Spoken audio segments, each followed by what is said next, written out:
चक्षुरुन्मिलितं येन तस्मै श्रीगुरुवे नमः। श्रीचैतन्यमनोभीष्टं स्थापितं येन भूतले स्वयं रूपकदा मह्यं ददाति स्वपदान्तिकं। वन्देऽहं श्रीगुरुं श्रीयुतपदकमलं श्रीगुरुं वैष्णवांश्च। श्रीरूपं साग्रजातं सहगण रघुनाथान्वितं तं सजीवं साद्वैतं सावधूतं परिजनसहितं कृष्णचैतन्यदेवं श्रीराधाकृष्णपादान् सहगण ललिता श्रीविशाखान्वितंश्च। नमो विष्णुपादाय कृष्णपृष्ठाय भूतले श्रीमते भक्तिवेदान्तस्वामिनिति नामिने। नमस्ते सारस्वती देवे गौरवाणी प्रचारिणे निर्विशेषशून्यवादी पाश्चात्यदेशतारिणे। नमो महावदन्याय कृष्णप्रेमप्रदायते कृष्णाय कृष्णचैतन्यनाम्ने गौरत्वसे नमः। हे कृष्ण करुणा सिंधु दीनबंधु जगत्पते गोपेश गोपिकाकांत राधाकांत नमोस्तुते। तप्तकांचन गौरांगी राधे वृंदावनेश्वरी वृषभानुसुते देवी प्रणमामि हरिप्रिये। वाञ्छाकल्पतरुभ्यश्च कृपा सिन्धुभ्य एव च पतितानां पावनेभ्यो वैष्णवेभ्यो नमो नमः। जय श्री कृष्ण चैतन्य प्रभु नित्यानंद श्री अद्वैत गदाधर श्रीवासदि गौर भक्तवृंद। हरे कृष्ण कृष्ण कृष्ण हरे हरे, हरे राम राम राम हरे हरे।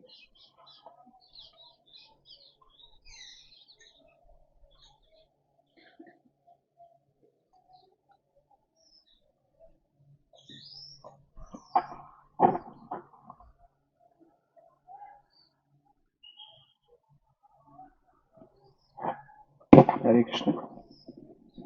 बस में जो एक्स्ट्रा एक्स्ट्रा चेयर थी उस पर कौन बैठ के आया? कौन बैठा था उस चेयर पे? आप बैठे थे। बस की चेयर देख के मुझे प्रभुपाद की एक स्टोरी याद आई थी उसी समय।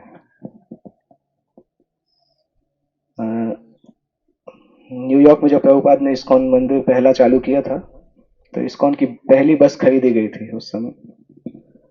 और वो बस बहुत पुरानी बस थी क्योंकि भक्तों के पास तो पैसा नहीं था। तो जो बहुत पुरानी बस थी उसको खरीदा था। उस बस में केवल ड्राइवर के बैठने के लिए कुर्सी थी, बाकी कुर्सी नहीं थी, फ्लोर था, चेसिस था, उसके ऊपर फ्लोर था बस। और ब्रह्मानंद प्रभुपाद को लेके गए, प्रभुपाद आपको बस में घुमाते हैं, बस में लेके चलते हैं।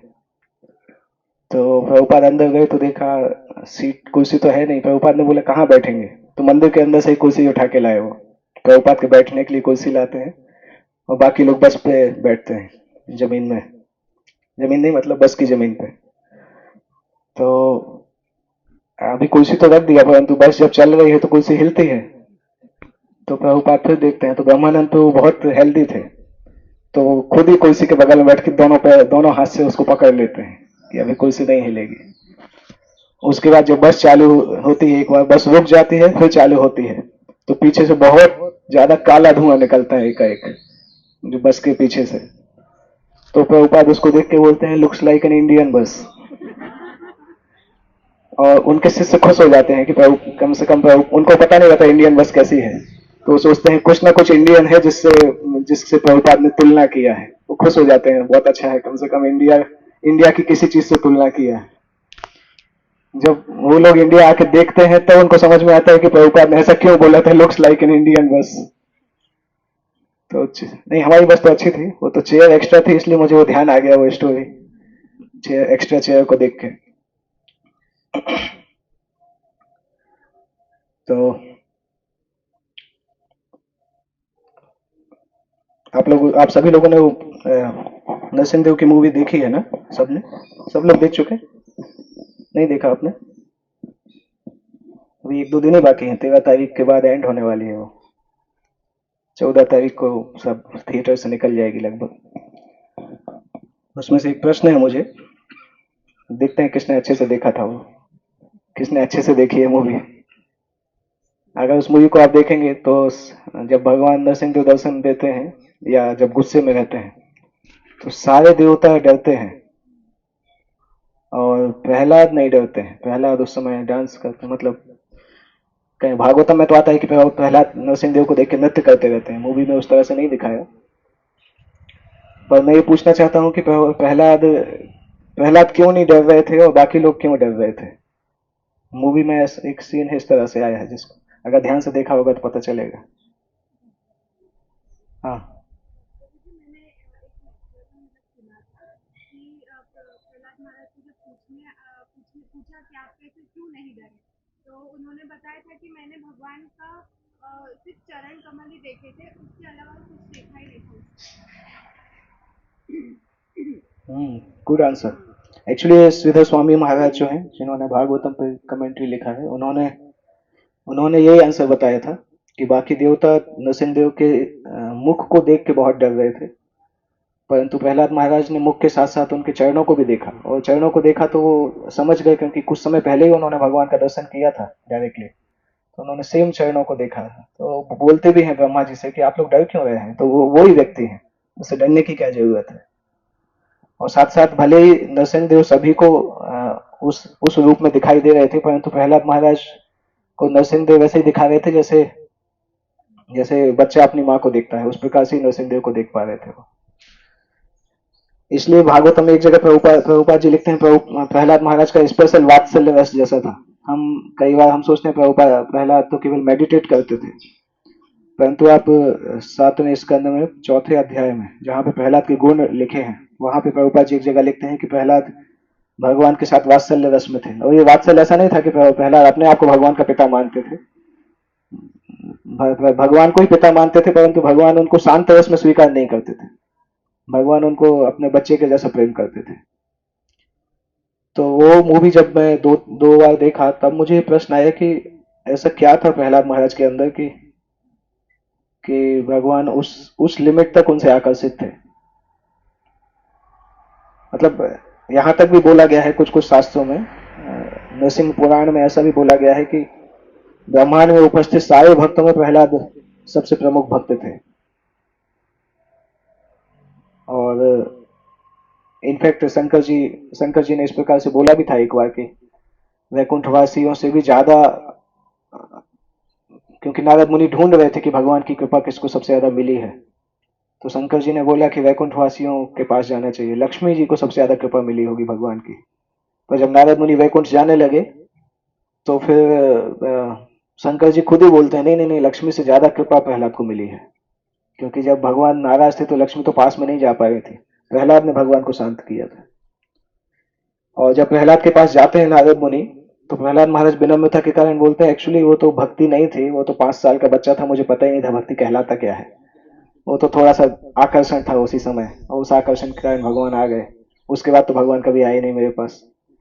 तो प्रहलाद अपनी विनम्रता के कारण बताते हैं कि आप हनुमान के पास जाइए, मैंने तो कुछ सेवा नहीं किया भगवान का, हनुमान ने वास्तविक सेवा किया है।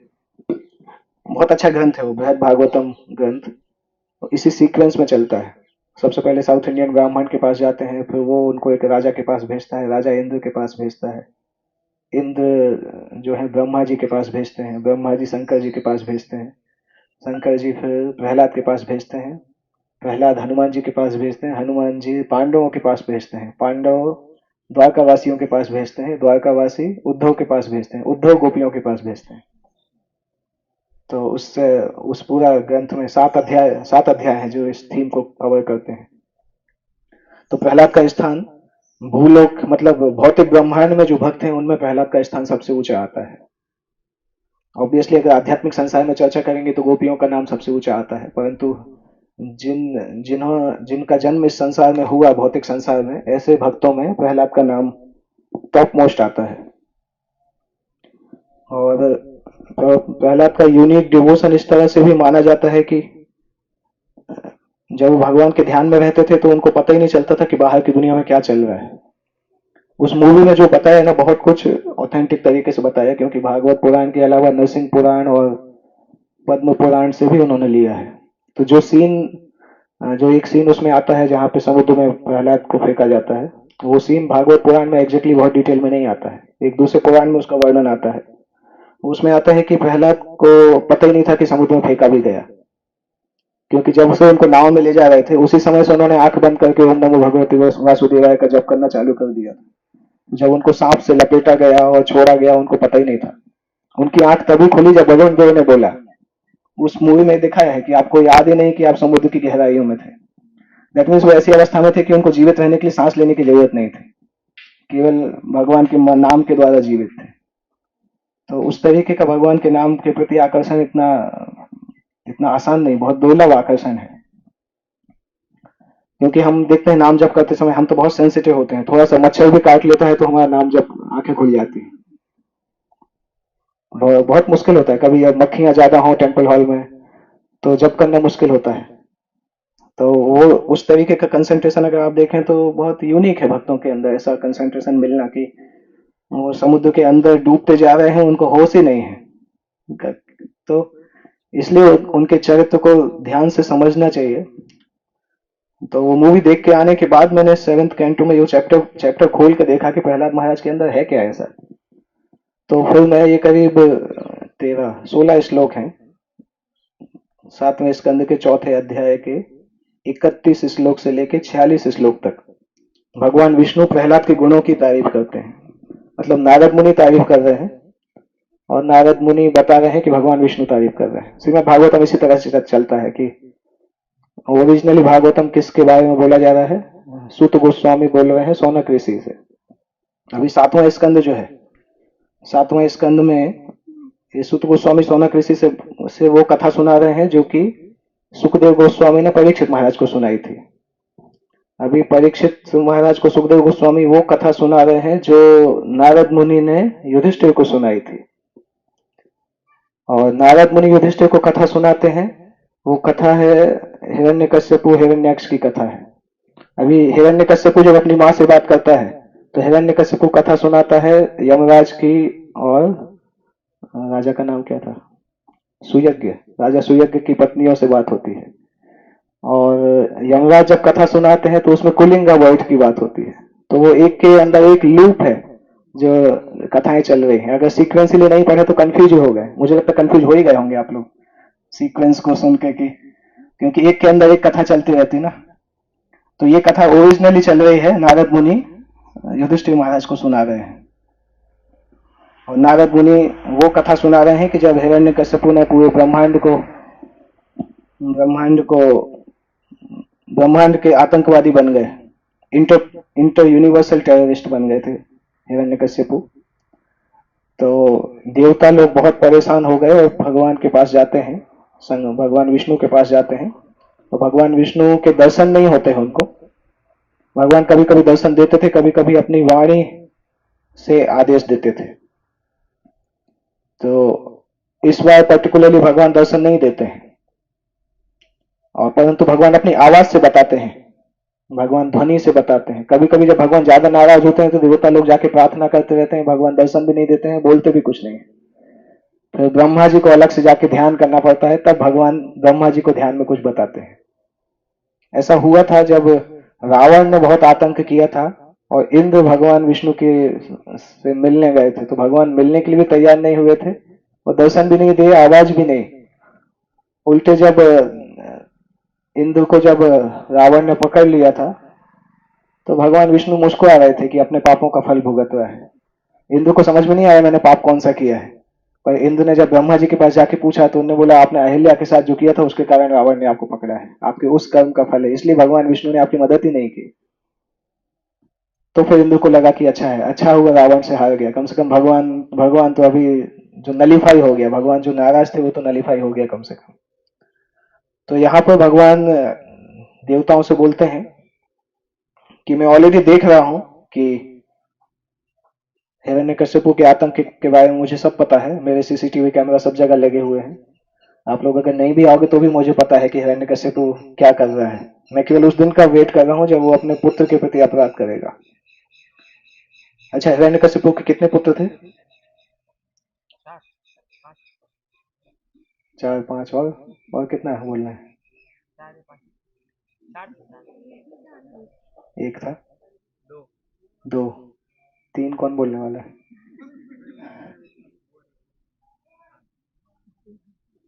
कितने हैं गोविंद को? हिरण्यकश्यपु कितने पुत्र थे? 2। नाम पता है क्या? सबका अलग अलग प्रहलाद महाराज और अनुलाल काल नेमी काल नेमी प्रहलाद के भाई थे? मैं तो नहीं सुना कभी। हिरण्यकश्यपु के 4 पुत्र थे, सही आपने पहली बार में सही बोला, पर आप खुद ही कंफ्यूज हो गए इसलिए 4 पुत्र थे हिरण्यकश्यपु के। उसमें से प्रहलाद जो थे वो वरिष्ठ पुत्र थे। प्रहलाद के बाद 3 और पुत्रों का जन्म हुआ था। तो भगवान बताते हैं कि जब भगवान इस तरह से बताते हैं कि जब वो प्रहलाद के ऊपर प्रहलाद को दंड देने का प्रयास करेगा, उस समय में हिरण्यकश्यप को मार दूंगा। और भगवान ये भी बताते हैं भले ही उसको ब्रह्मा जी के वरदान मिले हैं, परंतु मैं उन वरदानों के होते हुए भी मार दूंगा। और भगवान से सुनने के बाद देवता लोग एकदम खुश होकर वापस लौट आते हैं। परंतु हिरण्यकश्यप तो देवताओं के लोग के राजा थे, तो देवता लोग रहते कहाँ थे उस समय तक? जब हिरण्यकश्यप राज्य कर रहे थे तो कई देवता तो गायब हो गए थे, प्रैक्टिकली गायब अवस्था में ही रहते थे, क्योंकि उनको लगता था अगर सामने आएंगे तो कोई ना कोई राक्षस पकड़ के ले जाएगा। तो कई देवता गायब हो गए थे और कई देवताओं ने परमानेंटली अपने आप को पशु पक्षियों के रूप में बदल लिया था। कुछ पक्षी बन गए थे तो पेड़ों पर ही रहते थे, घोंसले में ही रहते थे कि कोई कोई वो आके कोई पकड़ नहीं ले। पक्षी में ये डर रहता था कि राक्षस लोग पक्षी भी खाते थे, तो घने जंगलों में जाके ऐसे ऐसे ऐसे पेड़ के में बनते थे कि कोई देख नहीं पाए। कई देवता इस प्रकार से गायब हो गए थे। और कुछ लोग तो हिरण्यकश्यप को पकड़ लिए, हिरण्यकश्यप ने पकड़ लिया था तो उसकी सेवा करते थे। तो हिरण्यकश्यप रावण ये ऐसे ऐसे राक्षस थे जिन्होंने पूरे यूनिवर्स के वो बदल दिए थे, सिस्टम्स बदल दिए थे। हिरण्यकश्यप के समय में आता है कि धरती हिरण्यकश्यप को जो फसल चाहिए होती थी उसी समय उग जाती थी। ना तो कोई बरसात की फसल थी ना कुछ थी, जब उसको खाना है तो धरती उगा देती थी। हिरण्यकश्यप को जब उठना है तो सुबह हो जाता था, जब सोना है तो रात हो जाता था। प्रैक्टिकली सारे देवताओं की सारी शक्ति छीन के उसने अपने पास ही रख ली थी। उसकी इच्छा से ब्रह्मांड चलता था, उतना शक्ति था। इसी तरह से रावण का जो दरबार था, रावण के दरबार में 9 सीढ़ियां थी और 9 सीढ़ियों के ऊपर उसने 9 ग्रहों को लिटा दिया था। हर दिन जब अपने दरबार में अपने सिंहासन पे जाता था उनके ऊपर लात रख के जाता था। 9 ग्रह जो होते हैं ना, सबकी राशियों को बदलते हैं, सारे 9 ग्रह के ऊपर हर दिन लात रख के जाता था रावण। इतने शक्तिशाली राक्षस थे ये लोग। हिरण्यकश्यप के बारे में तो ये भी बताते हैं कि इसी श्लोक इसी अध्याय में आता है, नारद मुनि बोलते हैं कि हिरण्यकश्यप के कारण हम लोग भी जब उसके सामने जाते थे तो जय हिरण्यकश्यप बोलना पड़ता था। इस प्रकार से नारद मुनि खुद के बारे में भी बोलते हैं। तो प्रभुपाद जी उसमें लिखते हैं कभी कभी वैष्णव भक्त विवश हो सकते हैं परंतु हमेशा नहीं हो सकते हैं। अभी इसका इसका रीजन मुझे भी नहीं पता है क्यों ऐसा होता है, क्योंकि नारद मुनि के पास तो आध्यात्मिक शरीर था। नारद मुनि को हिरण्यकश्यप कुछ कर नहीं सकता था, और वैसे भी नारद मुनि के प्रति उसका अच्छा भाव था, क्योंकि नारद मुनि ने उसकी वाइफ को बचा के रखा था। और नारद मुनि वहां पे बोलते हैं कि हम भी जब हिरण्यकश्यप के दरबार में रहते जाते थे तो नारायण नारायण नहीं बोल पाते थे, इतना इतना खतरनाक राक्षस था वो। और जब नारद मुनि प्रहलाद की प्रशंसा करते हैं तो ये नहीं बोलते हैं कि देखो प्रहलाद तो मेरे ही शिष्य, मैंने ही सब सिखाया है, ऐसा कभी नहीं बोलते हैं। आप पूरी भागवतम में हनुमान नारद मुनि बोल रहे हैं सब कुछ ना, परंतु प्रहलाद से ऐसा नहीं बोलते। देखो युधिष्ठिर से बहुत सारे बोलते नहीं है कि युधिष्ठिर देखो प्रहलाद मेरा शिष्य है और इतना अच्छा है, तो तुम्हें समझना होगा कि गुरु कितना स्ट्रॉन्ग एडवांस होगा। हमारे जूनियर अगर कुछ ऐसा काम करे तो हम बोल सकते हैं अरे देखो कितना अच्छा क्लास दे रहा है, तुम्हें पता नहीं उसके पीछे कौन है, मैंने ही उसको सिखाया है, बचपन से सब सिखाया है। पर नारद मुनि ऐसा नहीं बोलते हैं। जब वो प्रहलाद की प्रशंसा कर रहे हैं तो प्रहलाद की प्रशंसा इसी तरह से कर रहे हैं कि प्रहलाद भगवान के सबसे ज्यादा कृपामय शिष्य है। उससे ये पता चलता है कि अगर किसी को हम भक्ति में लाए भी हैं तो भी उसका अधिकार हमें स्वीकार नहीं करना चाहिए। अधिकार मतलब क्रेडिट स्वीकार नहीं करना चाहिए, क्योंकि अल्टीमेटली कौन सी आत्मा कितना भक्ति करेगी उसके कनेक्शन पे भी आधारित होता है। कई बार हम सीनियर्स उतना अच्छा भक्ति नहीं कर पाते, जूनियर ज्यादा अच्छा भक्ति करते हैं, क्योंकि आध्यात्मिक जीवन में आने के बाद कौन कितना सिंसियर बन जाएगा वो भगवान डिसाइड करते हैं। तो नारद मुनि इसी तरह से सोच रहे हैं कि प्रहलाद इतने महान हैं, और इस प्रहलाद की घटना के अंत में आता है कि नारद मुनि पूरे ब्रह्मांड में हर जगह जा जाके घूमते थे और प्रहलाद की प्रशंसा करते थे। परंतु गुरु शिष्य की प्रशंसा तभी करता है जब उसको कॉन्फिडेंस होता है कि शिष्य को प्रशंसा करने से ऐसा नहीं होगा कि शिष्य हवा में चढ़ जाएगा। जब शिष्य इतना स्ट्रांग हो कि गुरु को विश्वास है कि उसकी प्रशंसा करेंगे तो हवा में नहीं उड़ेगा, तभी गुरु प्रशंसा करते हैं, नहीं तो गुरु प्रशंसा नहीं करते हैं। अदरवाइज पूरा संसार प्रशंसा करते हैं, गुरु के पास जाओ तो गुरु बोलते हैं अरे तुम क्या कर रहे हो, तो यूजलेस व्यक्ति हो। कई बार ऐसा होता है, एक्चुअली मेरे साथ हुआ भी ऐसा। हम लोग जब एक बार मैं रिपोर्ट करने गया था अपने सीनियर्स को, तो मैं तो सोच के गया था कि देखो कितना कितना अच्छा कर रहे हैं और सब कुछ। और जब बाहर निकला तो चेहरा बदला हुआ था। क्योंकि महाराज ने जब बोलना चालू किया तो महाराज ने वो सब चीजें बताई कि जो हम कर ही नहीं रहे थे। महाराज बोले तो तुम हो कैसे आदमी हो, कुछ करते ही नहीं हो, बैठे बैठे खा रहे हो, सो रहे हो, कुछ ही नहीं कर रहे हो।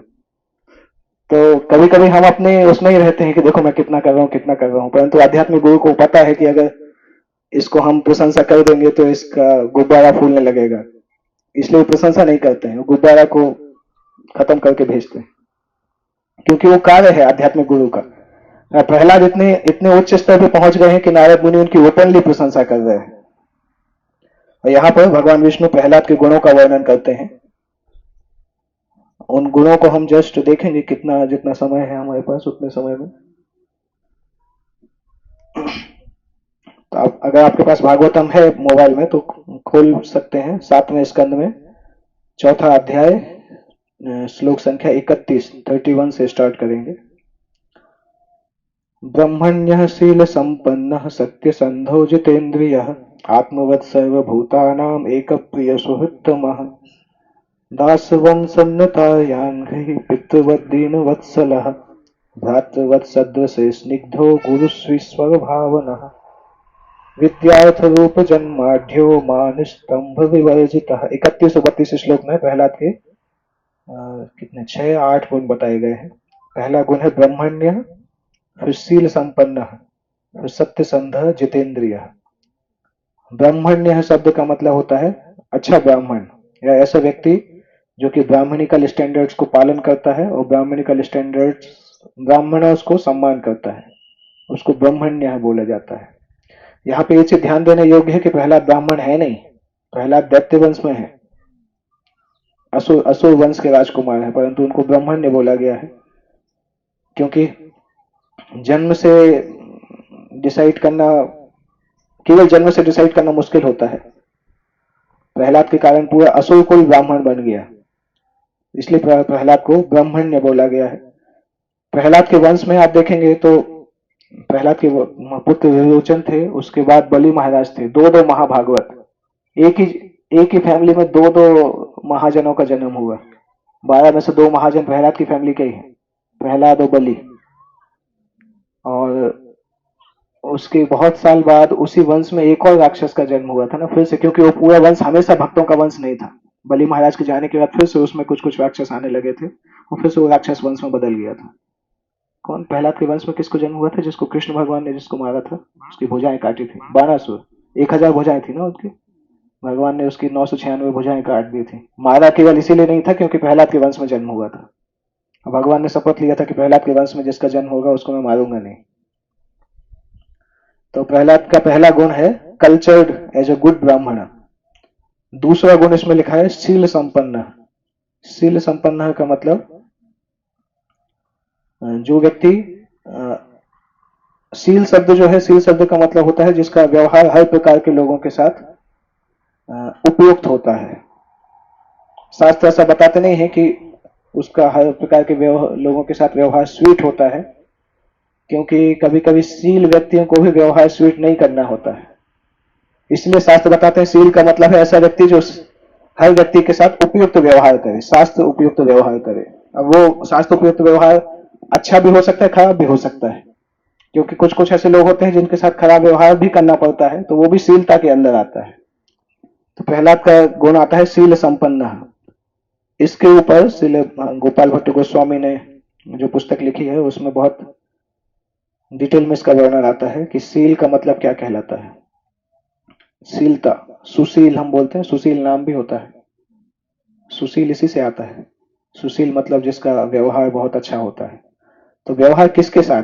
क्योंकि ज्यादातर हमारे इंटरेक्शन वैष्णव समाज में रहते हैं, तो वैष्णव समाज में मेनली 3 प्रकार के रिलेशनशिप्स रहते हैं समाज के अंदर। एक रिलेशन रहता है कि हम साथ वालों के साथ कैसे व्यवहार करते हैं। दूसरा रिलेशन रहता है कि हम हमसे जो छोटे हैं, चाहे आयु में हो चाहे भक्ति में हो, उनके साथ कैसे व्यवहार करते हैं। और तीसरा होता है हमसे जो बड़े हैं, वरिष्ठ हैं, उनके साथ कैसा व्यवहार करते हैं। ये तीनों प्रकार के व्यवहार जो है ये शीलता में आते हैं, शील संपन्न। और प्रहलाद इसमें परफेक्ट थे। नारद मुनि एक श्लोक बताते हैं जो कहाँ, 4थे स्कंद में 8वें अध्याय में आता है। लीला प्रभु कौन सा श्लोक है? हाँ, नारद मुनि ध्रुव महाराज को बताते हैं, न ताप यदि हो यते 30 32 पहली लाइन याद नहीं आ रही। ये दूसरी लाइन है, पहली लाइन क्या है? ये दूसरी लाइन है, मतलब पहले हाफ की दूसरी लाइन। एक मिनट मुझे,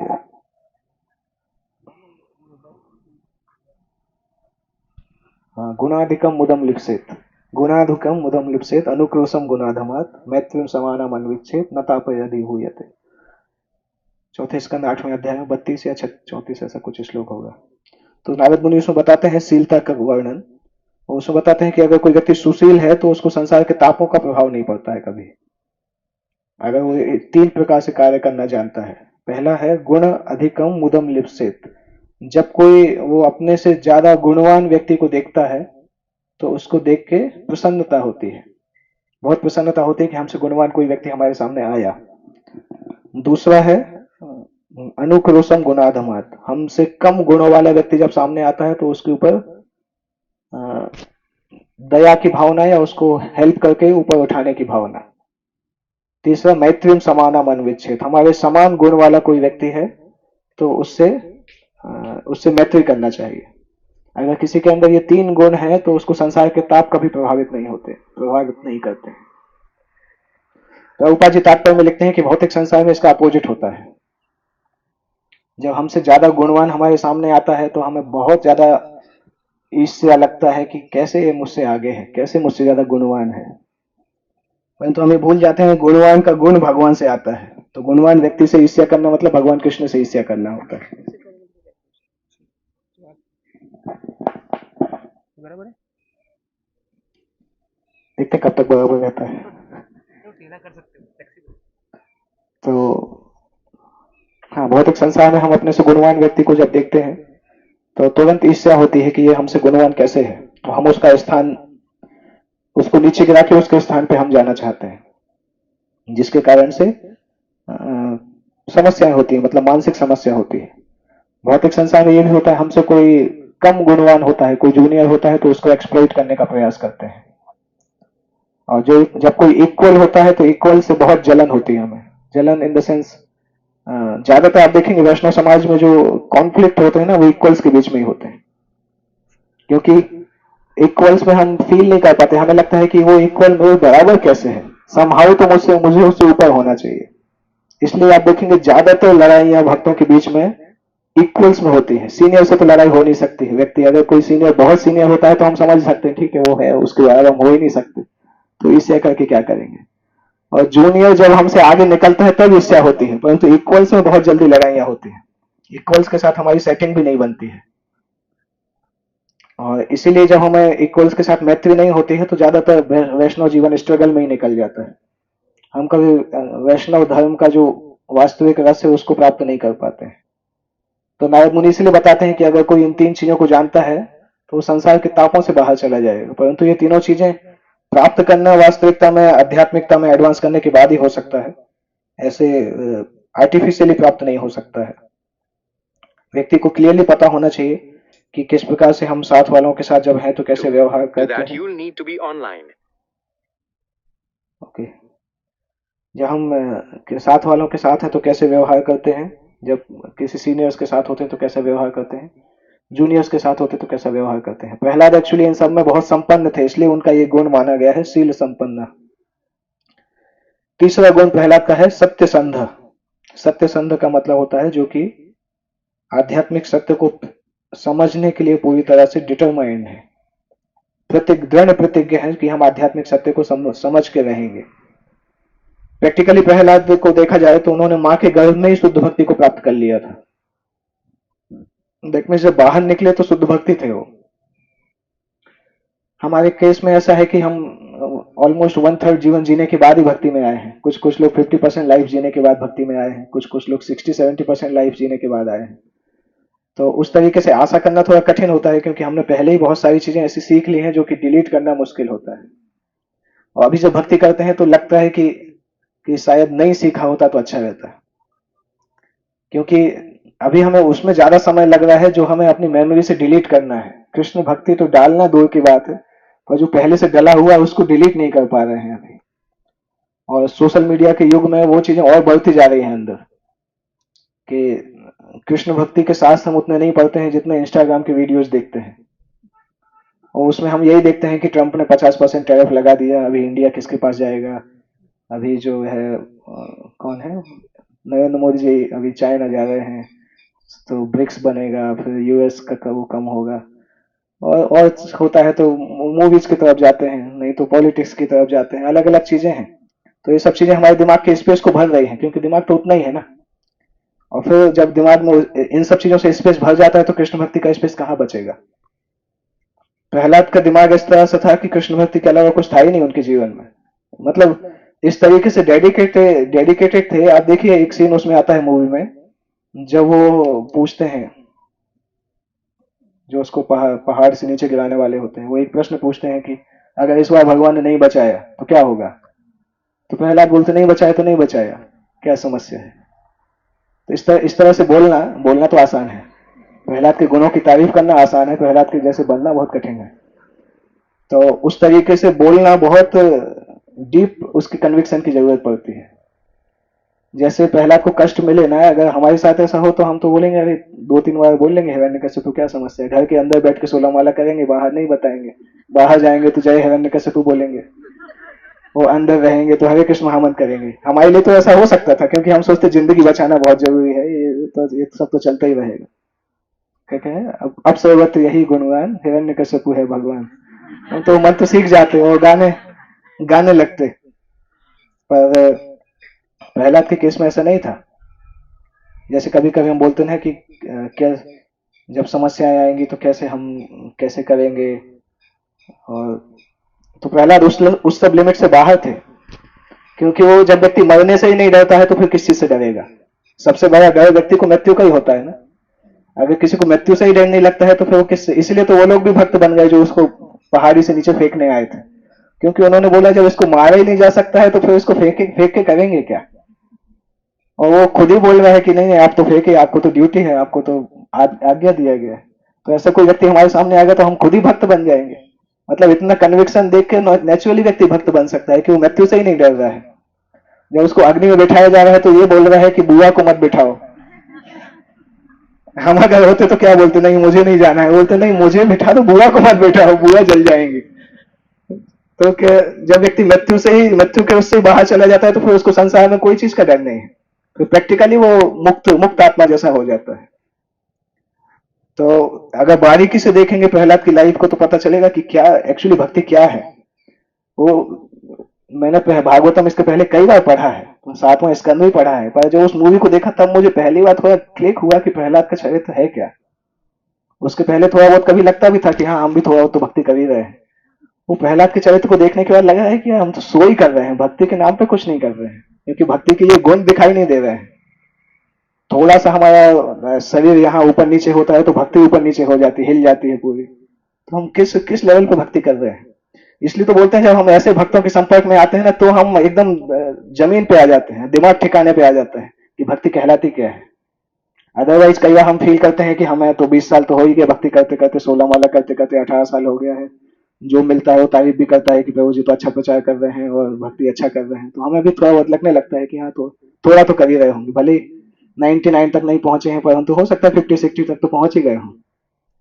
जब ऐसे भक्तों के सामने आते हैं तो समझ में आ जाता है कि यार हमारी औकात ही नहीं है अभी। जो भी भक्ति कर रहे हैं वो भक्ति का आभास जैसा है, रियल भक्ति हमने देखा ही नहीं अभी तक, क्योंकि रियल भक्ति के सिम्टम्स प्रहलाद के चरित्र में दिखाई देते हैं अगर कोई वास्तविक भक्ति करता है।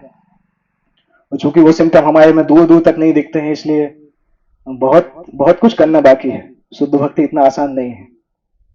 भले ही प्रहलाद माँ के गर्भ में ही शुद्ध भक्त बन गए, परंतु हम पता नहीं कितने गर्भ में जाने के बाद शुद्ध भक्त बन पाएंगे। देखते हैं क्या होगा, इस जन्म में होगा कि नहीं होगा।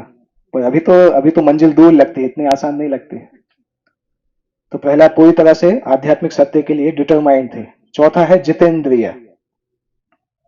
अपने मन और इंद्रियों को प्रहलाद ने जीत लिया था।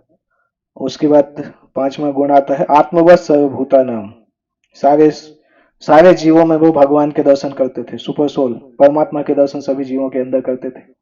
इसीलिए एक प्रिय सुहृतम, सभी को समान, सभी के बेस्ट फ्रेंड के समान थे, क्योंकि वो सभी के अंदर परमात्मा को ही देखते थे, इसलिए सभी को प्रिय थे वो। धीरे धीरे प्रहलाद के चरित्र के कारण असुर लोग थे वो भी भक्त बनने लगे थे, और हिरण्यकशिपु को भी डर लगने लगा था तो मेरे राज्य के अंदर ही भक्त बना देगा। पहले जिस स्कूल में डाला उस स्कूल में भक्त बन गए, फिर उसको जब सजा देना चालू किया तो सामान्य नागरिक भी भक्त बनने लगे, क्योंकि वो देखते थे कि ये कैसा लड़का है, मरते ही नहीं है।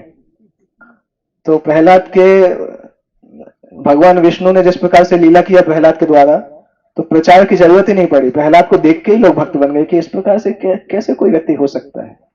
तो इसीलिए हिरण्यकशिपु को डर लगता था कि इसको जल्दी मार देना चाहिए, नहीं मारा तो भगा तो देना चाहिए, कम से कम मेरी प्रजा मेरे खिलाफ में नहीं होगी। और प्रहलाद तो जब भी बच के आते थे तो फिर से महल में पहुंच जाते थे। हिरण्यकशिपु ने एक जगह बोला था, ऐसा भागवतम में एक जगह आता है, हिरण्यकशिपु ने बोला था तुम भाग जाओ, मैं नहीं मारो तो कोई बात नहीं, परंतु मेरी निगाहों से भाग जाओ, मेरे राज्य से भाग जाओ। पर वो भी कैसे करते, 5 साल का बच्चा जाता कहां, और जहां जाते थे हिरण्यकशिपु के राज्य था, और कोई राज्य तो था ही नहीं। तो इसलिए प्रहलाद ने केवल व्यवहार, प्रहलाद के जीवन में हम देखेंगे क्लासेस तो इतना नहीं दिया उन्होंने, परंतु प्रहलाद के व्यवहार से ही हिरण्यकशिपु के राज्य के लोग, ऑलमोस्ट जितने भी सिंसियर लोग थे सबके सब भक्त बनने लगे थे धीरे धीरे। तो वो एक इंपॉर्टेंट चीज है कि राधे श्याम प्रभु बोलते हैं एक बार कभी कभी कि one should preach 24 hours and if necessary he should speak. बताते हैं व्यक्ति को 24 घंटे प्रचार करना चाहिए, अगर जरूरत है तो बोलना चाहिए। दैट मीन्स बिना बोले प्रचार करना मतलब आचरण का प्रचार जो है उसका ज्यादा परमानेंट, ज्यादा बड़ा रिजल्ट होता है, क्योंकि बहुत सारे लोग एक्चुअल आचरण को देख के, समाज में यही तो है ना कि समाज में अध्यात्म को इसलिए इंपॉर्टेंस नहीं माना जाता है क्योंकि लोग साधुओं के बोलना, साधु जो बोलते हैं और जो व्यवहार करते हैं उसमें बहुत ज्यादा अंतर देखते हैं, इसलिए लोगों का अध्यात्म से विश्वास उठता है। यहाँ पे साधु का मतलब केवल सैफरन ड्रेस का नहीं है, सारे भक्त जो है वो साधु, बाहर की दुनिया में साधु ही हैं। जैसे ही आप तिलक लगाते हैं तो लोग साधु समझने लगते हैं। तो अगर हमारा हमारा बोलना और व्यवहार मैच नहीं करता है तो वो लोगों के दिमाग में ट्रस्ट डेफिसिट आता है। हमारा एक सेशन है, मैंने कभी दिया नहीं बड़ौदा में, leading at the speed of trust. अच्छा सेशन है, वो सेशन कभी करना चाहिए कि ट्रस्ट डेफिसिट क्या कहलाता है और एडिशनल सरप्लस ट्रस्ट क्या कहलाता है, ये सब वो हमारा एक सेमिनार है जो हमने उसमें सीखा था, कॉर्पोरेट में सीखा था। स्टीफन कवे इंस्टीट्यूट जो है, जिनका वो है ना हाउ टू विन, स्टीफन कवे की एक बुक है हाउ टू इन्फ्लुएंस पीपल, ऐसा कुछ एक बुक है, तो उनका एक इंस्टीट्यूट है लीडरशिप इंस्टीट्यूट। तो हम लोग जब गोवर्धनी को विलेज गए थे तो गौरांग ने उनका एक सेशन अरेंज किया था सबके लिए, इसी इसी टॉपिक के ऊपर। बहुत अच्छे तरीके से उन्होंने, क्योंकि वो डिवोटी, वो खुद ही डिवोटी थे, वो पूरे एशिया के स्टीफन कवे इंस्टीट्यूट के मुख्य टीचर हैं, परम पूज्य राधानाथ महाराज के शिष्य हैं। उनके बारे में बोला जाता है साल में 365 दिन में से 300 दिन तो वो फ्लाइट में ही रहते हैं, इतना ज्यादा ट्रेवल करते हैं। तो उनको बुलाया था, उन्होंने ये सेशन दिया था leading at the speed of trust. बहुत अच्छा सेशन है, कभी मुझे ख्याल ही नहीं आया, उसके नोट्स मेरे पास है तो कभी प्रेजेंट नहीं किया, कभी याद आएगा तो करेंगे। तो इस प्रकार से प्रहलाद थे कि सभी को प्रेम करते थे। उसके बाद अगला क्वालिटी आता है दासवत सन्नता आर्य अंघ्रि। जो महान लोग थे या जो वरिष्ठ लोग थे, प्रहलाद उनके सामने एक दास के समान व्यवहार करते थे। पितृवत दीन वत्सला, जो उनसे पुअर थे, गरीब थे या छोटे थे, उनके लिए पिता के समान थे। भ्रातृवत सदृश स्निग्धा, जो साथ वाले थे उनके लिए भाई के समान थे। सीनियर्स के लिए सर्वेंट के जैसे, और जूनियर्स के लिए पिता के समान, और इक्वल्स के लिए भाई के समान। ये तीनों गुण जो हमने नारद मुनि ने जो लिखे, वो सेम गुण प्रहलाद के इसमें दिखाई दे रहे हैं। और गुरु सु ईश्वर भावना, आध्यात्मिक गुरु को भगवान के समान समझना। विद्या अर्थ रूप जन्म आढ्य, प्रहलाद के पास विद्या भी थी, रिचेज मतलब धन भी बहुत सारा था, बहुत सुंदर भी थे। पूरे राक्षस वंश में केवल एक ही प्रहलाद केवल एक ही राक्षस ऐसे थे जिनके 2 दांत ऐसे निकले हुए नहीं है, बाकी सबके दांत इस तरह से, वो राक्षस वंश का लक्षण था। इसलिए तो लोग उनको राक्षस मानते भी नहीं थे कई बार। उनके साथ वाले ही बोलते थे यार तुम कैसे राक्षस हो, तुम्हारे दांत है ही नहीं। और तो वो एक्स्ट्रा दांत जो होते ना राक्षसों के, वो उनके नहीं थे। दैट मीन्स जन्म जन्म से शुद्ध भक्त थे तो वो दांत ही गायब हो गए, माँ के गर्भ में ही गायब हो गए। हो सकता है जब गर्भ में आए हो तब हो, परंतु गर्भ में गायब हो गए उनकी शुद्ध भक्ति के कारण। तो विद्या भी थी, धन भी था, सुंदरता भी थी, और जन्म तो बहुत ऊंचे कुल में हुआ था, मतलब राक्षसों के राजा थे। इन सब के होने के बाद भी मान स्तंभ विवर्जित। मान, मान मतलब घमंड, और घमंड के द्वारा जो इनसेंसिटिविटी आती है, वो दोनों चीजें उनके अंदर थी नहीं, एब्सेंट थी टोटली। कितने गुण हो गए ये, किसी ने काउंट किए कितने गुण हो गए? एक तो हुआ ब्रह्मण्य, दूसरा शील संपन्न, तीसरा सत्य संधो, चौथा जितेंद्रिय, पांचवा आत्मवत सर्वभूतानाम, छठवां एक प्रिय सुहृतमा, सातवां दासवत, आठवां पितृवत, नौवां भ्रातृवत, 10वां गुरुसु, 11वां, 11 गुण का वर्णन है इस श्लोक में। अभी आगे आएंगे और भी श्लोक आएंगे। प्रभुपाद जी इसके तात्पर्य में वैष्णवों के गुण भी बताते हैं कि वैष्णव के अंदर ब्राह्मणों के सारे गुण पाए जाते हैं, इसलिए जो परफेक्ट वैष्णव है वो परफेक्ट ब्राह्मण भी है। इसलिए प्रहलाद को यहाँ पे ब्रह्मण्यशील संपन्न बोला गया है। और वैष्णव हमेशा सभी के वेल विशर होते हैं, इसलिए वैष्णवों को धीर धीर जनप्रिय, जैसे वृंदावन के 6 गोस्वामी हैं, उनके बारे में आता है कि अच्छे लोग बुरे लोग सभी उनको पसंद करते थे। तो ऐसे वैष्णव भक्तों के अंदर गुण दिखता है। मैं एक भक्त को ऐसा जानता हूं, मैं देखा नहीं क्योंकि वो भगवान के धाम जा चुके हैं, पर मायामी में प्रभुपाद जी के एक शिष्य थे, तो विद्या कुछ कुछ नाम है उनका। तो उनका क्या नियम था, वो मायामी में रहते थे, प्रभुपाद से दीक्षा लिया था, और सिंगल करताल लेके हर दिन शाम को मायामी के मंदिर के पीछे वाले मार्केट में कीर्तन करने जाते थे। कोकोनट ग्रोव मार्केट एक है मायामी का बड़ा मार्केट, वहां पे रथ यात्रा प्रभुपाद ने किया था 50 साल पहले, इस्कॉन का मंदिर भी वहीं पे है। तो वो पूरी जिंदगी इस तरह से गए, हर दिन वो करताल लेके अकेले जाते थे, लोगों से मिलते थे, और जो सिंसियर होते थे उनको भक्ति के बारे में बताते थे। और उनका व्यवहार ऐसा था, मैं एक्चुअली एक बुक डिस्ट्रीब्यूशन के लिए गया था अकेला, तो मैंने एक दुकान में उनकी फोटो लगी देखी, उस फोटो पे माला चढ़ाई थी एक, और वो अमेरिकन की दुकान थी। तो मैंने उससे पूछा तो उसने बोला ये व्यक्ति इतने अच्छे थे, इसके कारण हम इस्कॉन के मंदिर जाते थे, इनको देखने के लिए हम इस्कॉन के मंदिर जाते थे। और वो दुकान किसकी थी? शराब की दुकान थी, वो शराब पीने वाला व्यक्ति था। और फिर मैंने देखा कि उस एरिया में कई दुकानों में उनका फोटो लगा है, क्योंकि वो दुकान के जो मालिक थे वो उनके बहुत अच्छे मित्र थे, मित्र मतलब वो उनके फैन जैसे थे। जब वो करताल लेके आते थे तो वेट करते थे ये लोग, और उन्होंने उनको सिखाया भी था कि भगवान को क्या क्या भोग लगा सकते हैं। तो वो दूध की मिठाई लेके आते थे, इनको देते थे कि जाना हमारे नाम से भोग लगाना, भले ही शराब की दुकान है परंतु अलग से इनके लिए मिठाई लेके रखते थे। और ऐसा 50 साल तक उन्होंने कीर्तन किया वहां पे। अभी 2-3 साल पहले, 4-5 साल पहले वो एक्सपायर हुए, परंतु उस एरिया में आप जाओगे, मैं पूरा नाम याद नहीं आ रहा है, उनको बोलेंगे तो दुकान वाले अभी भी जानते हैं। तो उसको बोला जाता है धीरा धीरे जनप्रिय। वो एक बार रथ यात्रा के लिए डोनेशन लेके लेने जाते थे तो लोग दुकान के बाहर खड़े रहते थे कि आपको क्या चाहिए ले जाओ, जो चाहिए हमारे पास से ले जाओ। इस तरीके से करते थे, वो सिंपल भक्त थे।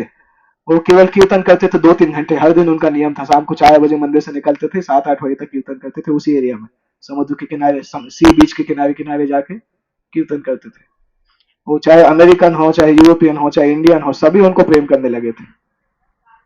तो इस तरीके से इसलिए वैष्णव को धीरे धीरे जनप्रिय बोला जाता है। जेंटल लोग भी प्रेम करते हैं, रफियन लोग भी प्रेम करते हैं, क्योंकि वैष्णव सभी को समान तरीके से देखते हैं, सभी के हृदय में परमात्मा को देखते हैं, इसलिए वो सभी को प्रेम कर सकते हैं। इसके बाद 11 गुण हो गए थे ना। उसके बाद अगले श्लोक में 33 नंबर श्लोक में आता है नोद्विग चित्तो व्यसनेषु निष्प्रह सुतेषु दृष्टेषु गुणेषु वस्तुदृक् दान्तेन्द्रिय प्राण शरीर अधि सदा प्रशांत कामो रहिता सुरो सुर। दूसरा नीचे गुण आता है न उद्विग्न, कभी भी एजिटेटेड नहीं होते थे। प्रहलाद को कभी गुस्सा नहीं आता था, उनका नेचर ऐसा था कि उनको ऐसा लगता था गुस्सा उनके अंदर एग्जिस्ट ही नहीं करता है, किसी भी चीज से एजिटेट नहीं होते थे। न उद्विग्न चित्त, उनकी चेतना कभी भी एजिटेटेड नहीं होती थी। कितनी भी डेंजरस सिचुएशन हो परंतु उनको कोई उत्तेजना नहीं होती थी कि अभी क्या होगा क्या होगा। प्रैक्टिकली उसी तरह से थे जैसे प्रभुपाद जी उदाहरण देते हैं ना कि अ, बंदर बंदरिया जब अपने बेटे को लेके चलती है तो बेटा लटका रहता है, फिर बंदरिया एक डाल से दूसरी डाल में कूदती है, परंतु जो छोटा बच्चा है उसको कोई डर नहीं लगता है। उसको पता है कि माँ जहाँ जाएंगे लेके जाएंगे। तो प्रहलाद उसी तरीके से रहते थे। उनकी चेतना में कितनी भी डेंजरस सिचुएशन हो परंतु उनको कभी डर लगता ही नहीं था, एजिटेट नहीं होते थे। इसलिए निष्प्रह, उनको कोई अलग से इच्छा नहीं थी। सुतेषु दृष्टेषु गुणेषु अवस्तु दृक्। और सुतेषु मतलब ऐसी चीजें जैसे स्वर्ग जाना की इच्छा, दृष्टेषु इस संसार की वस्तुओं में आकर्षण, गुणेषु तीनों गुणों के आधार पर जो कार्य किया जाता है उसमें आकर्षण, ये सब आकर्षण उनके अंदर था ही नहीं। तीनों चीजों को ऐसा देखते थे जैसे इन चीजों में कुछ है ही नहीं। दांत इंद्रिया, उनकी इंद्रियां भी पूरी तरह से नियंत्रित थी। प्राण शरीर धी सदा, उनकी बुद्धि हमेशा भगवान की चेतना में लगी रहती थी। और प्रशांत काम, प्रशांत का मतलब शांत रहते थे। शुद्ध भक्त जो होता है वो एक एक लक्षण होता है कि शुद्ध भक्त के अंदर व्यर्थ की बातें करने के लिए टाइम नहीं रहता है। इवन व्यर्थ की बात करते कोई करता भी है तो उस चीज को वो अवॉइड करके चला जाता है। एक एक एडवांस भक्त का लक्षण है कि उसको लगता है टाइम इतना कम है और उसमें भी अपनी एनर्जी यूजलेस चीजों में लगाएंगे तो कैसे काम चलेगा। क्योंकि उसको ये फीलिंग होता है कि भगवान के बारे में बोलने में कितना कितना आकर्षण है, तो फिर भगवान से अलग जो सब्जेक्ट है उसके बारे में कहाँ ध्यान देने का टाइम है। कई बार हम देखते हैं कि हमें आदत होती है कोई पर्टिकुलर चीज की आदत होती है कि कोई चीज हमें अच्छी लगती थी पहले से, भक्ति में आने के बाद भी हम उसको वो होता है कि नहीं नहीं इसको कैसे करेंगे, तो कुछ समय तक वो चलती रहती है, फिर धीरे धीरे जब एडवांसमेंट होता है तो वो चीज गायब हो जाती है। जैसे परम पूज्य भक्ति चारू स्वामी महाराज बताते हैं कि वो बंगाल से थे तो उनको बंगाली स्वीट बहुत अच्छे लगते थे। तो जब मायापुर में ज्वाइन किए थे तो कोलकाता जब कुछ कुछ काम से आते थे तो कोलकाता में कुछ कुछ मिठाई की फेमस दुकानें थी, अभी भी हैं। तो महाराज उन दुकानों में जाके मिल्क के स्वीट लेते खाते थे।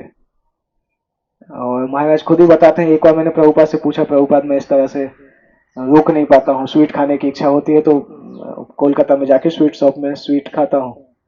तो प्रभुपाद ने उस समय मना नहीं किया। प्रभुपाद ने बोला सब कुछ भगवान का ही है तो कोई वो नहीं है, पर उसका लाइसेंस हमें ऐसा नहीं लेना चाहिए कि अभी बड़ौदा जाएंगे तो मिठाई की दुकान में घुस जाएंगे। महाराज उसको विनम्रतावश बताते हैं, पर इवेंचुअली प्रभुपाद ने स्टैंडर्ड्स बताए कि महाराज भी उस समय नए थे तो प्रभुपाद ने बोला कि ठीक है अल्टीमेटली सब कुछ भगवान से आता है। और प्रभुपाद ने कुछ हद तक दूध की मिठाइयों को एक्सेप्ट भी किया था अगर हाइजीनिक तरीके से बनाई जाए। प्रभुपाद ने बोला था कि दूध की मिठाई में बहुत ज्यादा वो नहीं रहता है, परंतु बनाने वाले का ध्यान रखना चाहिए बनाया किसने है। अगर हाइजीनिक तरीके से बनाया गया तो उसको भगवान को ऑफर किया जा सकता है, बाकी वस्तुओं को ऑफर नहीं किया जा सकता जब तक वो भक्तों ने नहीं बनाई हो। तो वो महाराज बताते हैं उस चीज के बारे में। तो ऐसे हम सभी के में है कुछ ना कुछ ऐसी चीज है जिससे हम पहले आकर्षित थे, बाद में इस्कॉन में आने के बाद लगता है इसको छोड़ें कैसे। पहले बहुत आकर्षण थे, मेरे जीवन में ऐसा था, एक आकर्षण पानी पूरी का आकर्षण था मेरे जीवन में ऐसा। क्योंकि जब से मैं इंजीनियरिंग की तैयारी चालू किया था तो हमारी कोचिंग के रास्ते में एक पानी पूरी वाला आता था और हर दिन कुछ पैदल जाते थे। उस समय साइकिल थोड़ा बाद में आया था, शुरू के महीने में पैदल जाते थे। तो कितना भी दृढ़ प्रतिज्ञा करके जाए उसकी दुकान के सामने जाके पैर रुक ही जाते थे कि नहीं बिना खाए कैसे आगे जाएंगे। तो आदत जैसी हो गई थी। और जब मैं इस्कॉन में आया था तो मैं बहुत मिस भी करता था क्योंकि इस्कॉन में पानी पूरी दिखता नहीं था कहीं, उज्जैन में भी नहीं दिखता था। फिर जब बाद में मायापुर गए तब हम, मुझे याद है मैं ब्रजेंद्र कृष्ण ने बात किया था कि यार मायापुर में पानी पूरी मिलता है, जाएंगे तो वहां पे खाएंगे। वेट करते थे हम लोग कब जाएंगे मायापुर। वो धीरे धीरे कम हुआ आकर्षण। तो परंतु एटलीस्ट ये था कि हम लोग इस्कॉन में आने के बाद ऐसा नहीं किया कि बाहर पानी, क्योंकि उस डर से कि बाहर पानी पूरी जहां मिलती थी वहां प्याज लहसुन डालते ही थे। अगर हो सकता है प्याज लहसुन के बिना कहीं मिलती होती तो हम लोग खा भी लेते, परंतु ऐसा कुछ हुआ नहीं क्योंकि कोई ऐसी दुकान मिली नहीं, हर जगह वो पानी पूरी में प्याज रहते ही था उसमें। परंतु ऐसे हम सबके आकर्षण है, कुछ कुछ ऐसे आकर्षण है जिसको छोड़ने में समय लग जाता है, परंतु ये समझना चाहिए छोड़ना तो पड़ेगा। इस जिंदगी में नहीं छोड़ेंगे तो अगली जिंदगी में छोड़ना पड़ेगा। क्योंकि कृष्ण के अलावा जो भी कृष्ण से संबंधित जो भी आकर्षण नहीं है, वो आकर्षण रहेंगे तो वो हमें संसार में रोक लेंगे, इस संसार में रोक देंगे, भगवान के धाम नहीं जाने देंगे। क्योंकि वहां पे प्रश्न पूछा जाएगा कि गोलोक वृंदावन में तो ये मिलेगा नहीं, तो आप जाओगे गोलोक वृंदावन कि नहीं जाओगे? तो हमारा आंसर क्या होना चाहिए? जैसे गोलोक वृंदावन में तो ये भी पूछा जाएगा कि गोलोक वृंदावन में ना तो आईफोन है ना एंड्रॉइड फोन है, जाना चाहोगे कि नहीं? तो हम कितना अटैच हैं वो डिसाइड करना होगा कि हम वहां पे बिना आईफोन के चला पाएंगे कि नहीं। या हम लोग सभी लोग इंजीनियर हैं, ये भी इंजीनियर हैं, और सब लोग, सबसे पहला क्वेश्चन पूछा जाएगा कि गाय के गोबर से वो कंडा बनाना आता है कि नहीं? गोलोक वृंदावन में ज्यादातर वही काम किया जाता है, गाय के बछड़े को संभालना, गाय को जंगल में छोड़ना, ये सब चीजें। पर ये तो हमने सीखा नहीं, सिटी में आके तो सब भूल गए हैं। तो एक्चुअल में इन चीजों की ट्रेनिंग ज्यादा जरूरी है। इसलिए प्रभुपाद बोलते थे वर्णाश्रम प्रोजेक्ट आवश्यक है, क्योंकि जो भगवान के धाम में जाके करना है वो यहाँ सीखना चाहिए, नहीं तो कैसे करेंगे? वहां जाके बोलेंगे अरे मैं तो कंप्यूटर पे ही बैठता था, कोडिंग करता था। भगवान बोलेंगे कोडिंग तो यहाँ पे होता ही नहीं है, आप उसी दुनिया में जाओ जहाँ कोडिंग होता है। तो जिन जिन चीजों से हम आकर्षित हैं, अगर वो कृष्ण से संबंधित नहीं है, तो उनको हमें या तो इस जीवन में या अगले जीवन में भगवान के धाम जाने के पहले उसको छोड़ना पड़ेगा। ऐसा नहीं कि छोड़ने का नाम सुन के हमें डर लगता है, हम छोड़ते तभी हैं जब हम कन्विंस हो जाते हैं कि इससे ऊपर कोई चीज है। जैसे हम सभी ने भी जितना भी छोड़ा चीज, अब ऐसा दुख नहीं होता है कि प्याज लहसुन भी पहले खाते थे, परंतु अब ऐसा दुख नहीं होता है कि कुछ ललक हो रही हो, वो प्याज लहसुन नहीं मिल पाए। शुरू शुरू में होता है, कभी जब नया नया छोड़ते हैं ना तो फिर लगता है, जब ट्रेन में अकेले जाते हैं, वो कोई अगर आता है, वो दाल चना वो आता है, बड़ा आता है ना, उसमें सोडा डाल के लाता है। नहीं, पकौड़ा वकौड़ा जैसे लेके आते हैं ना वो लोग, तो बड़ा पाव भी होता है, और चीजें। तो जब नए नए रहते हैं ना, नए नए भक्ति में आते हैं, तो हम उसका वेट करते हैं कि किसी दिन कितना अच्छा सौभाग्य का दिन होगा कि मैं अकेले ट्रेन में रहूंगा, कोई भक्त आसपास नहीं होगा, और ऐसा कोई आ जाए तो पूरा महीने 2 महीने की कसर निकाल लूंगा, क्योंकि भक्तों के सामने नहीं खा सकते हैं। तो वैसी इच्छा शुरू शुरू में रहती है, धीरे धीरे धीरे धीरे उस इच्छा को कम करके खत्म करना होता है। कितना समय है हमारे पास? लाइन तो लग गई, हाँ ठीक है, 1-2 श्लोक करके फिर चल सकते हैं। सुते सुदृष्टे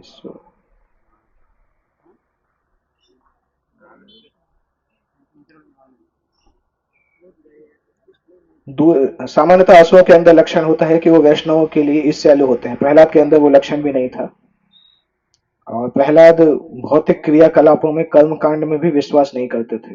विश्वास मतलब उसमें उसको नहीं करते थे, विश्वास तो करते थे परंतु उसको अपनी क्रियाओं में उपयोग नहीं करते थे। उसके बाद 34 नंबर श्लोक में आता है कि प्रहलाद महाराज के गुण आज तक संसार के महान महान साधु पुरुष उसको गाते हैं, क्योंकि संसार के सारे अच्छे अच्छे गुण प्रहलाद के पास रहते हैं, और वो संसार के सारे अच्छे गुण भगवान कृष्ण की प्रॉपर्टी हैं, और भगवान के साथ साथ प्रहलाद के अंदर भी वो गुण हमेशा से पाए जाते हैं। तो प्रहलाद महाराज अभी भी वैकुंठ लोक में भी रहते हैं और इस संसार में भी रहते हैं। इस संसार में प्रहलाद कहाँ रहते हैं? भौतिक संसार में प्रहलाद का निवास स्थान क्या कहाँ है?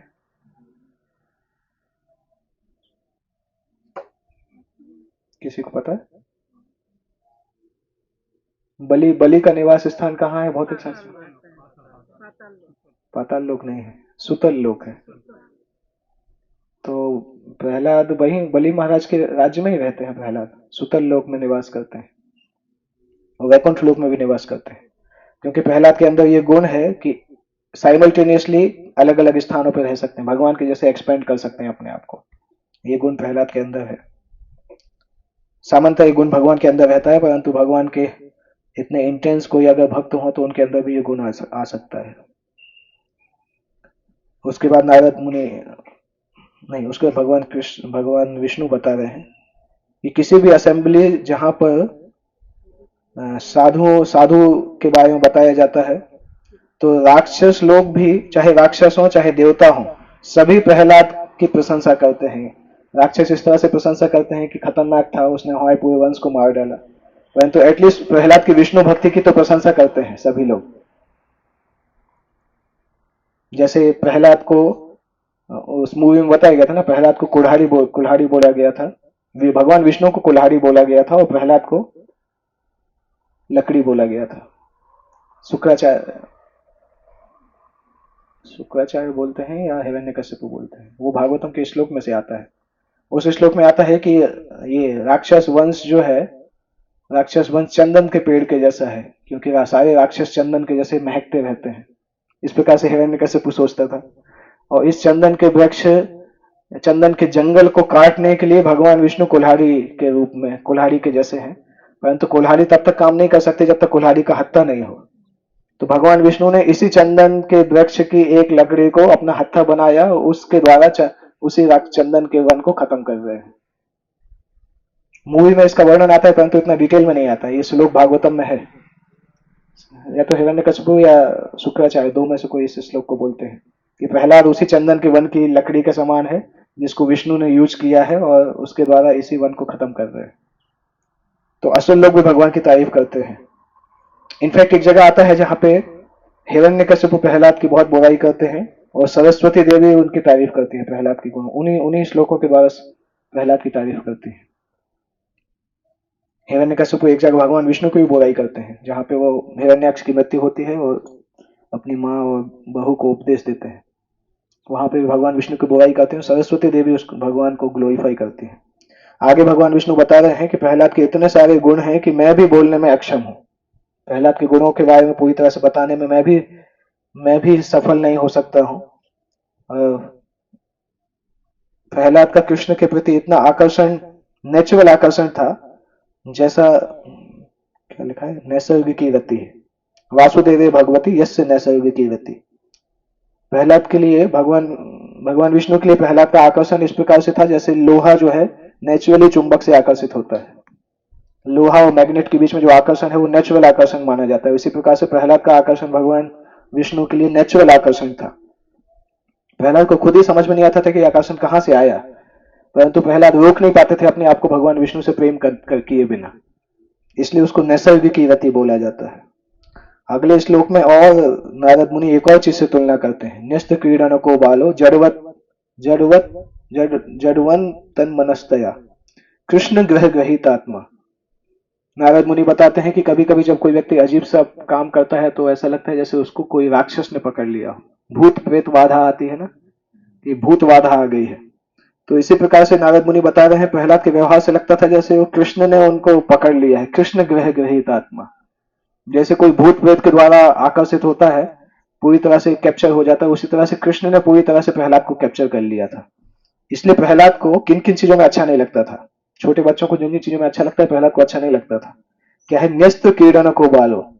छोटे बच्चे स्पोर्ट्स देखना बहुत पसंद करते हैं, बचपन की इच्छा होती है कि स्पोर्ट्स देखें, पर प्रहलाद को उसमें भी अच्छा नहीं लगता था। स्पोर्टिव टेंडेंसीज, स्पोर्टिव एक्टिविटी, क्योंकि उनको सारा स्पोर्ट इसी तरह से, जैसे शुद्ध भक्त है ना, उसको टाइम वेस्ट जैसे ही मानते हैं।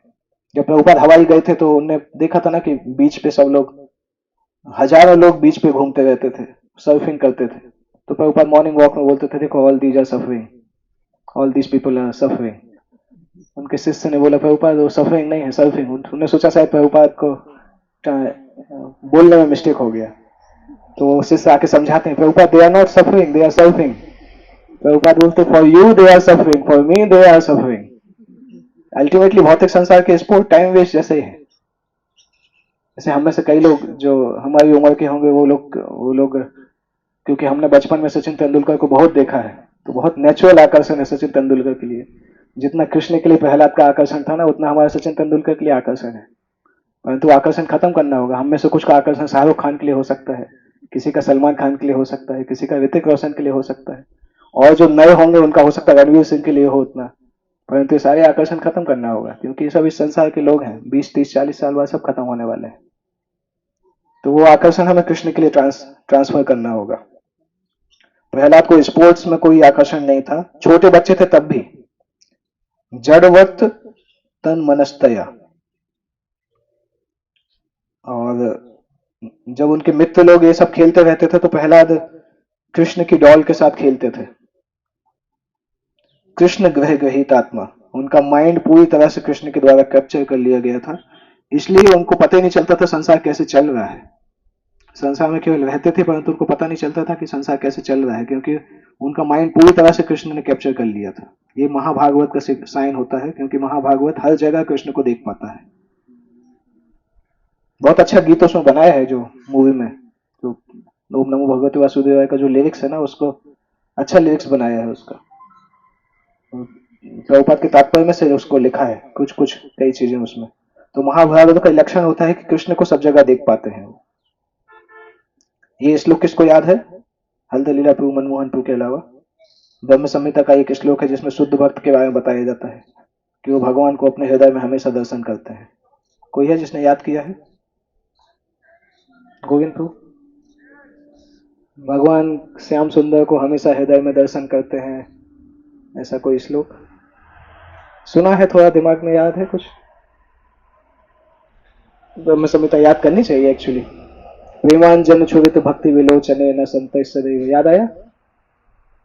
जब मैं बोल रहा हूं तभी याद आ रहा है ना धीरे धीरे। संत सदैव हृदय सुविलोकयंती यम श्याम सुंदरम अचिंत्य गुण स्वरूपम गोविंदम आदि पुरुषम तमहम भजामि।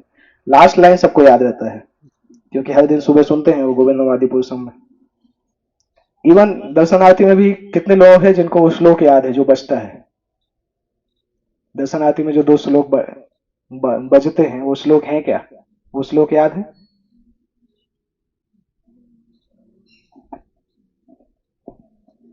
मैंने देखा कई बार जब दर्शनार्थी होता है ना, तो वह जब वो गोविंदमादि पुरुषम के पहले जो जो चलता है ना, तो लोग अपने मन से ही कुछ कुछ गाते हैं, लास्ट में गोविंदमादि पुरुषम गाते हैं। दैट मीन्स वो दो श्लोक भी याद नहीं है हमें।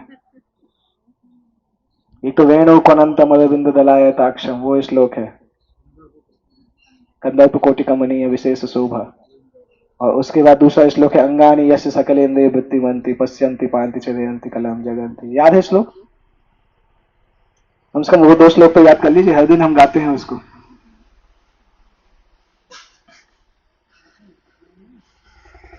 ब्रह्म संहिता बहुत बड़ा नहीं है, 28 या 29 से स्टार्ट होकर 55 या 58 30-35 श्लोक हैं। आसान है, वो याद कर सकते हैं। तो इसके बाद प्रहलाद महाराज जब बैठे रहते थे या चलते थे या खाते थे या सोते थे, पानी पीते थे या बात करते थे, सब कुछ उनका ऑटोमेटिक चलता था कृष्ण के स्मरण के द्वारा। कृष्ण का स्मरण चलता रहता था, ये सब चीजें चलती बैकग्राउंड में चलती रहती थी। कृष्ण का स्मरण रुकता नहीं था, चाहे खा रहे हो, चाहे वॉक कर रहे हो, चाहे बैठे हो, चाहे सो रहे हो, चाहे पानी पी रहे हो, हमेशा कृष्ण का स्मरण चलता था। इसलिए कृष्ण का स्मरण करते करते कभी कभी रोते थे, कभी कभी हंसते थे, कभी मुस्कुराते थे, कभी जोर से गाते थे। हमारे सामने कोई ऐसा करने लगे तो हम सोचेंगे पागल हो गया है। परंतु यहाँ पे प्रभुपाद जी क्या लिख रहे हैं, कंपैरिजन किया है प्रभुपाद ने कि जब छोटा बच्चा माँ के साथ होता है तो कभी जब माँ सामने होती है तो देख कर खुश हो जाता है, और जब माँ गायब हो जाती है तो रोने लगता है। तो प्रहलाद के साथ उसी तरह से होता था। जब भगवान को मेडिटेट करते थे, भगवान सामने दर्शन देते थे तो खुश हो जाते थे, फिर भगवान छुप जाते थे तो प्रहलाद रोने लगते थे। बाहर से देखने से व्यक्ति को लगेगा कि शायद वो पागल है, क्या है, परंतु वो शुद्ध भक्ति का लक्षण था। ओके, आज इसके आगे चलता है, अभी तो और भी बाकी है, 5-10 श्लोक और बाकी है। ठीक है, किसी को कोई प्रश्न पूछना है तो पूछ सकते हैं। अगर आप लोग घर जाके पढ़ना चाहते हैं तो ये श्लोक नंबर पढ़ सकते हैं, बहुत अच्छे हैं। 7वें स्कंद 4था अध्याय 31 श्लोक से स्टार्ट किया था हमने, और हमने 38 तक खत्म किया है। पर ये अध्याय 46 या 49 46 श्लोक तक है अध्याय, 16 श्लोक है टोटल, इसको पढ़ सकते हैं।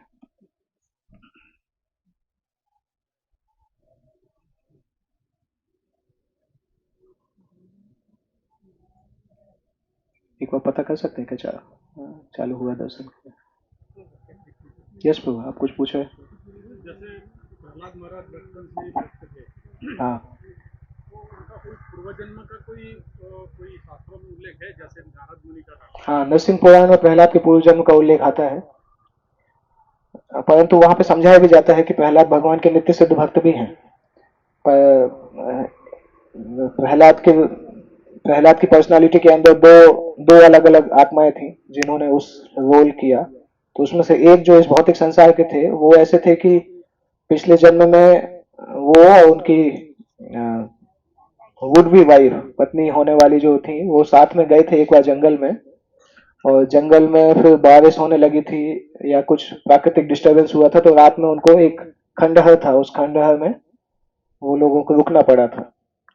और वहां पे उन दोनों की लड़ाई हो गई। और लड़ाई होने के कारण दोनों अलग अलग जगह पे गए, खंडहर में अलग अलग जगह गए, साफ सफाई करके रात भर सो नहीं पाए, डिस्टरबेंस रहा ये सब।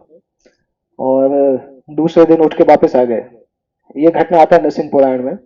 और उसमें आता है कि वो खंडहर जो था वो नरसिंह देव का मंदिर था। और नरसिंह देव के मंदिर में जिस दिन वो लोग रुके थे वो दिन नरसिंह चतुर्दशी का दिन था। उन लोगों को पता नहीं था क्योंकि मंदिर में पूजा नहीं होता था कुछ, जंगल के अंदर था मंदिर। तो नरसिंह चतुर्दशी के दिन नरसिंह देव के मंदिर में गए थे और दोनों ने वहां झाड़ू पोछा भी किया था और रात भर जागे भी रहे थे।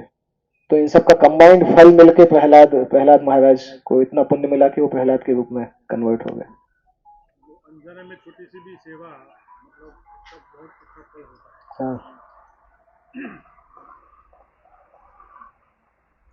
ओके। तो यहाँ पे एंड करते हैं। अगर कोई और प्रश्न है तो पूछ सकते हैं, अदरवाइज कैन एंड हियर।